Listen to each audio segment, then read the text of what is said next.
Hi, I wanted to welcome you to the class, and I wanted to take a quick minute to walk you through the syllabus and just a little bit about the classroom to help out, any new students or any existing students who maybe haven't been given this information before.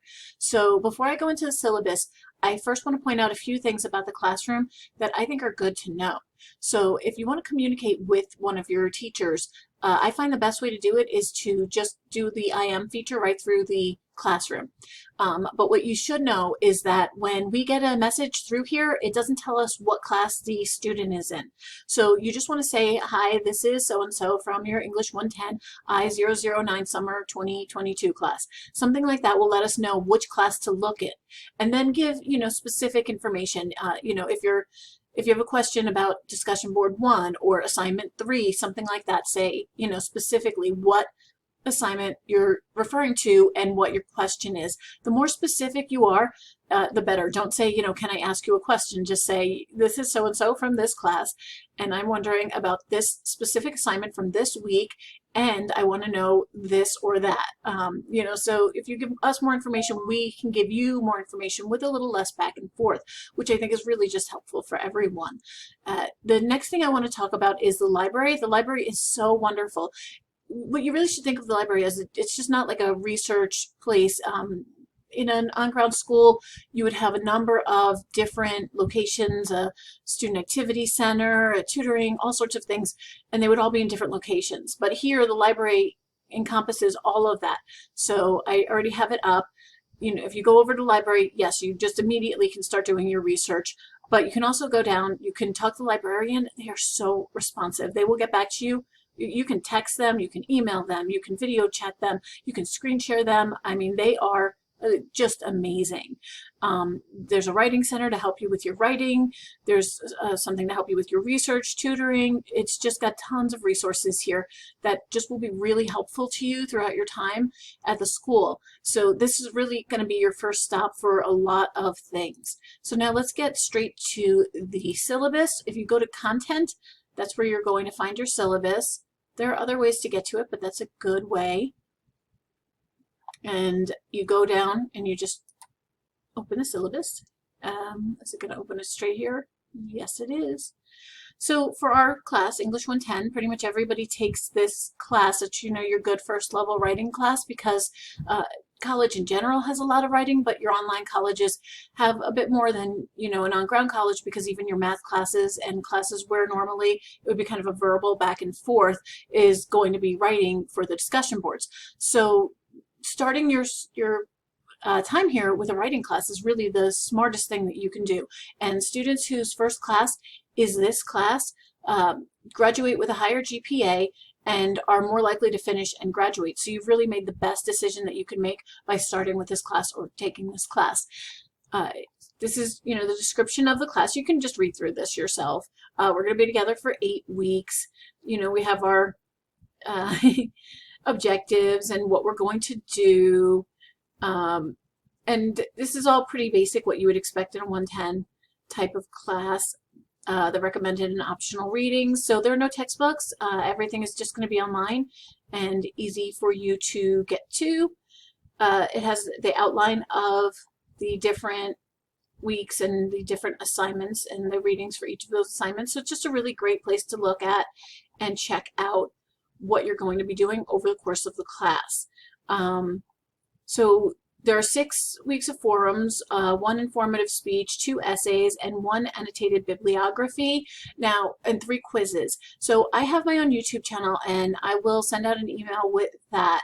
And I have a lot of information there, and I'll have videos on things like how to write an essay and how to do the annotated bibliography, because I know that a lot of students just respond better to a video, to actually being able to see an example of what we're talking about and hear my voice explaining it. So, if you're better reading and you comprehend information better than that way, that's fine. And there's a ton of information in the classroom, but I do make supplemental videos for my students who just do better by listening or seeing. So this is the late assignment policy. Now, some of your teachers are going to be very strict on the late assignment policy. And some of us are going to be a little more laid back. I think for the most part, though, we do understand that you're adults. Many of you are in the military. And so if you know that you might be late, if you know that you have an upcoming field mission deployment, or if you're not in the military, just you know that something's coming up, let us know. And if something does come up that you don't, expect, it says always in these things to let your teacher know beforehand, if you're going to be late, but that's not always possible. So if you have to let us know after the fact, then please do so. Never hesitate to reach out, because for the most part, your teachers are going to be incredibly understanding of what you're going through. So please just reach out if you are late, if something came up, if you're sick, if you think there's a possibility you're going to be late, it's always a great idea to just reach out and let your teacher know that. But like I said, a lot, the biggest emergencies in life, we tend to have no idea are coming. So if it's a week or 2 weeks or 3 weeks later and the class is still going on, and, so you've been in the hospital, you've been dealing with sick family members, something happened, just let us know and we'll work with you to try to get you caught up, because, the maximum penalty is going to be 50%. You will always get credit for an assignment that comes in before the class is over, no matter how late it is. You just may not get full credit. But if you can show us, or whatever's going on, we can be more lenient than that. This is how much each of your assignments are worth. So it's kind of a good thing to keep in mind. So your discussions are going to be worth 50% what your post is, and then about 50% for your responses to your classmates. And that's an important thing to keep in mind too, because if you're having, a tough week or something like that, it may feel like, oh, let me just blow off my responses to my classmates. And then at best, you're going to get a grade of 50 when the responses to your classmates are probably going to be the easiest thing that you can do. So, if you're having a really tough week and you're not sure you're going to be able to get your work in, I would suggest, boom, right off the bat, doing responses to classmates, because they're going to be quick and easy. It's probably also going to give you some good ideas about what you might want to do for your own work. And some teachers aren't going to accept late participation in regards to you responding to your classmates because it's out of the week, but they'll be more likely to be lenient on your actual assignment coming in late. So I would get those out of the way. And once again, this is real life, and sometimes things come up and you end up not being able to kind of complete everything. So it's good to look at this, because, if you're rushing to complete something towards the end of the class, completing a quiz that's worth 2% is not going to make as much sense as completing your, final portfolio, which is worth 39% of your grade. So just mathematically speaking, in all of your classes, it's a great idea to kind of look at this breakdown and ask yourself where you're going to get the most points if you end up having to cut an assignment or something because of something going on in your life. Obviously, that should only happen in the case of a real emergency, but emergencies happen. So once again, we don't have any, textbooks or anything like that. We try to provide all of the resources for our students without them having to spend extra money on textbooks. Just read through this, the plagiarism policy. Obviously, all words have to be in your own, all assignments have to be done yourself, and they have to be done for this class. So if you did an assignment at another school, you did an assignment in high school, you wrote it, you're not allowed to reuse it anywhere. That's it, it's done, you did it, you can't reuse it. So just kind of keep that in mind, that that's a form of plagiarism. I do have a great plagiarism video that goes into the different types of plagiarism that students may not realize are plagiarism. So, obviously, anytime you use someone else's words, you have to use quotation marks and in-text citations. I also have a great citation generator I can give to everyone. But also, if you use somebody else's thoughts but you put it in your own words, you have to cite that. If you use a fact or statistic, you have to cite that. Anything that's not common knowledge has to be cited. And just using tons and tons of quotes is also considered a type of plagiarism. So just remember that. We just discussed the late policy. And etiquette, be nice to your classmates. Watch out for sarcastic jokes or things that might be taken the wrong way. But overall, like Bill and Ted said, be excellent to each other. That's my general advice for school, work, and life.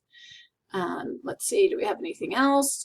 I will get back to you guys usually within 24 hours if you send me a message or an email, sometimes 48, because, life happens and sometimes I gotta take my kids somewhere, or, just want to have an extra day with them where I'm not working like anyone else. So I will get back to you as quickly as possible. You can read through the university policies here. And these are the minimum technology requirements. So, basically you can read through all of this yourself without me reading it to you. It's all pretty self-explanatory. So the last thing that I want to say is that, like I said, I'll get back to you within 24 to 48 hours if you message me. Never hesitate to message me. You don't have to write and say, oh, I'm so sorry to bother you or anything like that. This is my job. It's what I do. I love it.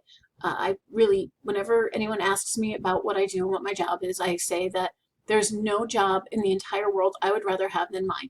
I mean, if I was a princess maybe, and I was independently wealthy and never had to worry about anything like that, and maybe if I was like Stephen King level writer and I could just write books all day and poetry and people paid me for that, maybe I'd stop doing my job, but I'm not sure. But other than that, I wouldn't have any other job in the world. So if you want to write to me about literature, if you want to write to me about writing, if you want to write to me about class requirements, I am here for you. You never have to feel bad about that. I tend to find that the students who communicate the most are the students who do the best. So never hesitate to do that. Don't think that we're going to think you're a bad student because you're asking a lot of questions. It's quite the opposite. We think that a student who asks a lot of questions is a good student and one who's really invested in their education. And that is what teachers love to see. So really never hesitate to do that. I will always answer you as quickly as I can. And if I answer you in a way that it doesn't help, and you're like, oh, I still don't really understand, don't feel bad about that. I tend to be, as you might be able to see from here, a little bit chatty, and sometimes I get a little off topic. So, if I don't quite address it, or if I just didn't really understand what you were asking, just let me know and I'll do it again. If you learn better like this, you can just say, hi, I'm having a little bit of trouble understanding this. Can you make me a video where you explain this? And I am more than happy to do that. I will go through your paper point by point and show you on a video, what needs to be revised, or, where I found issues. And I don't just do this as a normal thing for everyone, because it would be very time consuming and a lot of students wouldn't bother watching it because that's not how they learn. But if for you find that's going to be helpful, just let me know and I'll make you a quick video explaining whatever you're confused about, because if a picture is worth 1,000 words, a video is probably worth 10,000. So I think that I've covered pretty much everything. I'm always here. Ask me any questions. If there's anything here you don't understand or anything you want clarification on, please just message me right through the classroom like I showed you, or send me an email, and have a wonderful day. Welcome.